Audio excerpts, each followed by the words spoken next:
श्रीराम समर्थ श्रीराम. भाग 55. उत्तर प्रदेशात एका रामाच्या मंदिरामध्ये दयाळू स्वामींना संकीर्तनाचं बोलावणं आलं. श्रोते रामभक्त होते. तुलसी रामायण नियमितपणे वाचणारे. स्वामींनी संकीर्तनासाठी एक पद रचलं आणि दरबारी रागातील भारदस्त चाल लावून ते गंभीर स्वरात गायलं. साधो राम कोई करो विचार, साधो राम कोई करो विचार, नलिनी दलपर बिलसे जल, त्यदंग चंचल यह संसार, साधो राम कोई करो विचार.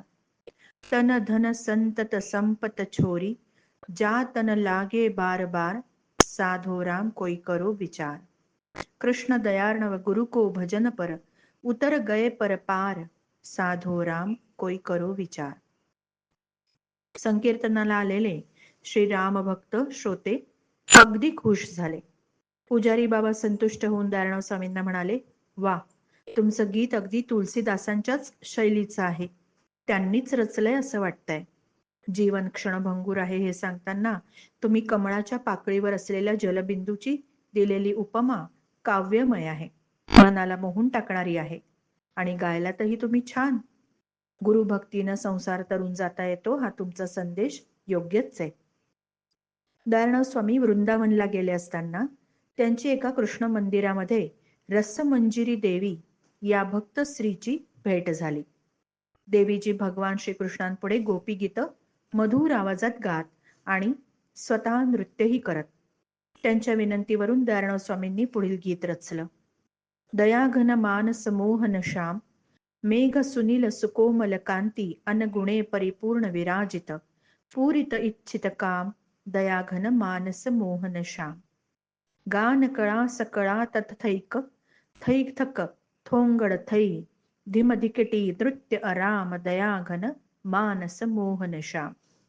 कृष्ण दयार्णव पूर्ण पुरातन, शुद्ध सनातन निर्मळ निर्गुण, अद्वय चित सुखधाम, दयाघन मानस मोहन श्याम. देवीजींना हे गीत अतिशय आवडलं. त्यांनी गीताला बहार रागातील मधुर चाल लावून ते गायलं आणि त्या लयीत भगवंतासमोर नृत्यही केलं. रसमंजरी देवी येणाऱ्या भक्तांना हे गीत नेहमी गाऊन दाखवत, नृत्यही करत आणि या गीताचं सौंदर्य उलगडून दाखवताना सांगत, स्वामींच्या या गीतामध्ये नृत्याची लय आहे, ताल आहे, एक आगळं माधुर्य आहे. मानस मोहन श्याम, मेघ सुकोमल कोमल कांती, हे कृष्णाचं वर्णन गोपींचा मनोभाव छान दाखवतं. आणि दयाघन या शब्दाने स्वामींच्या मनातील दयार्णव कृष्ण या प्रतिमेशी गोपी भावाचा समन्वय केलाय.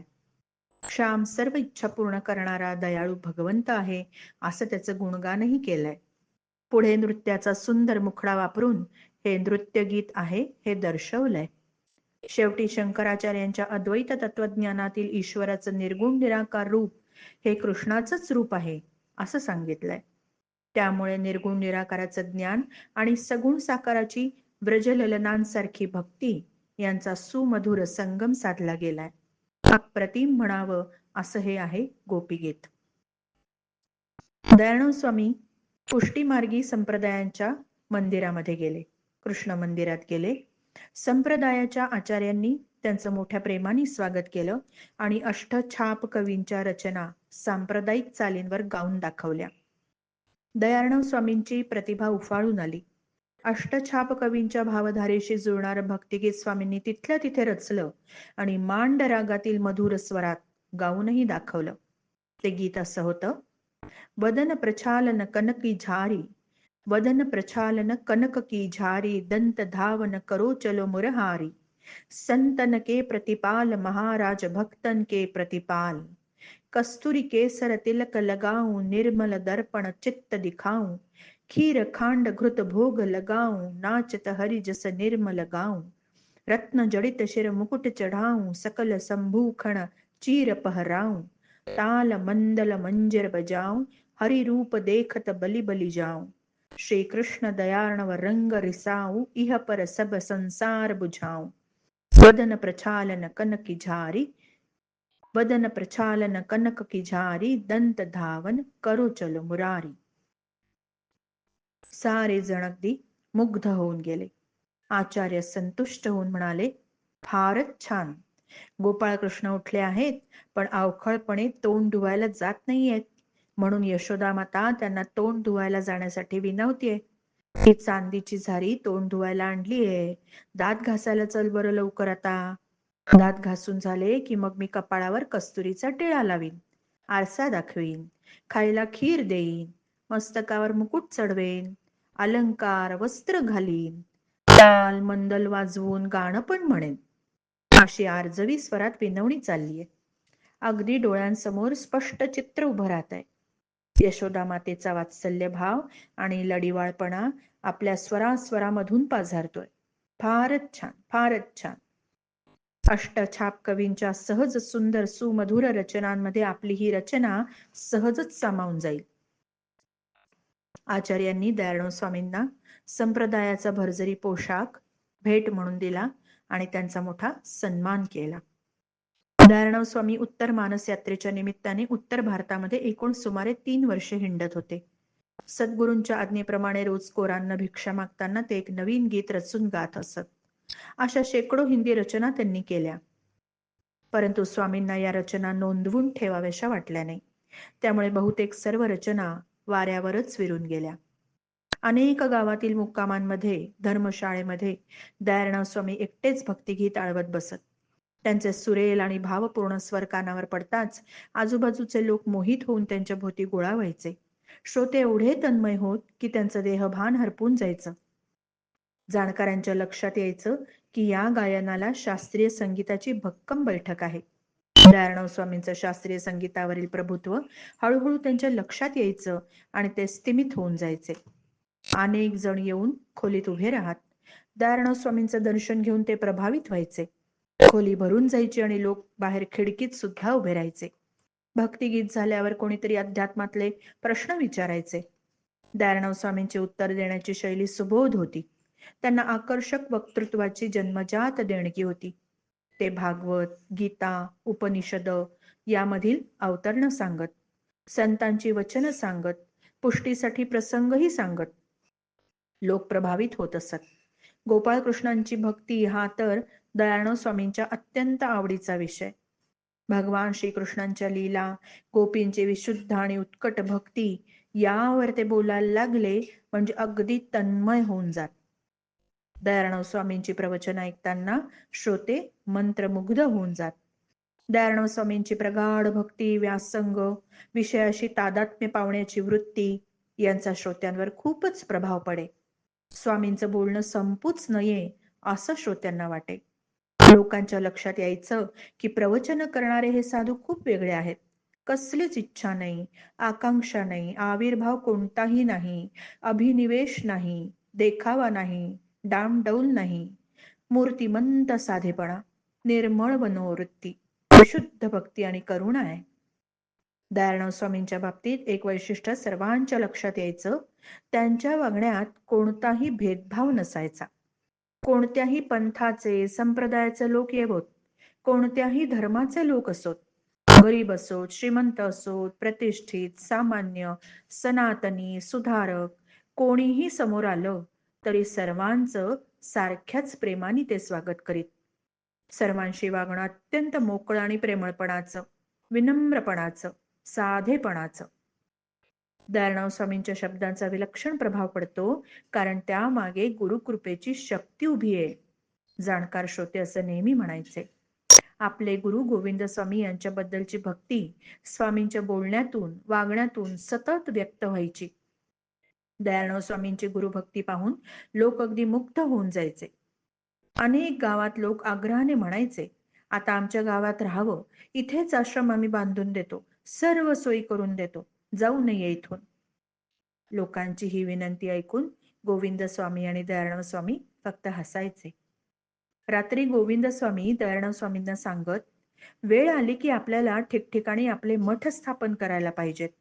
तिथे अधिकारी, शिष्य, मठाधिपती नेमून पूजा अर्चा, संकीर्तन, प्रवचन, भजन असे कार्यक्रम सातत्याने होतील अशी व्यवस्था करायला पाहिजे. भागवत धर्माचा संदेश लोकांना देता आला पाहिजे. मला स्पष्ट दिसतंय, भरतवर्षात सर्वत्र आपले मठ होणार आहेत. त्यातून भक्ती संप्रदायाचा खूप मोठा प्रसार होणार आहे. एकदा गोविंद स्वामी आणि दयाळनाथ स्वामी एका रस्त्यावरून चालले होते. वाटेत एका चर्चमध्ये प्रार्थना चालली होती.